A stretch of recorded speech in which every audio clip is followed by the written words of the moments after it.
この世は見てみてたき動画。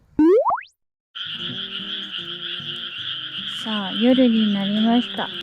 焚き火をやって落ち着いています。やっぱり夜にやる方が落ち着きますね。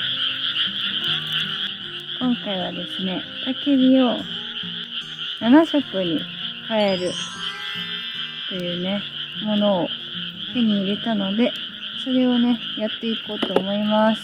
綺麗な、水色になるのか、ちょっと試します。こんな、見えにくいけど袋です。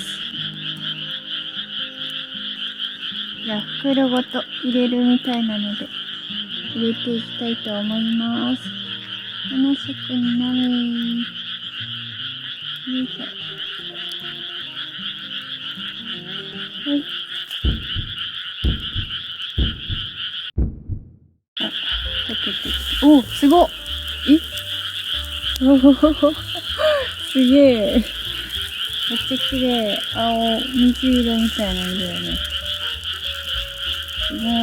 写真の写真。よいしょ。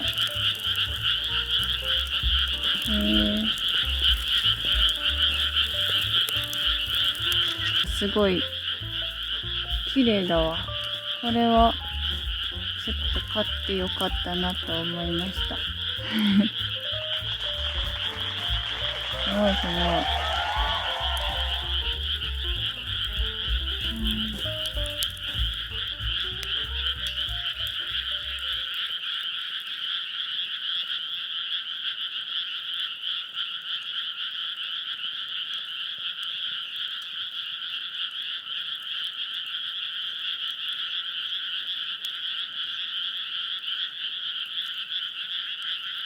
カエルがすごいね。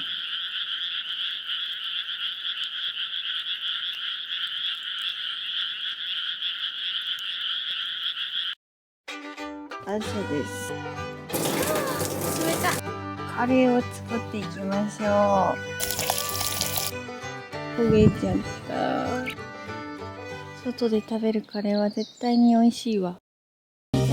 見てみてたき動画。ワン、ツー、サン、はい。見てたき動画。いきます。袋ごと入れる。ああ、入らなかった。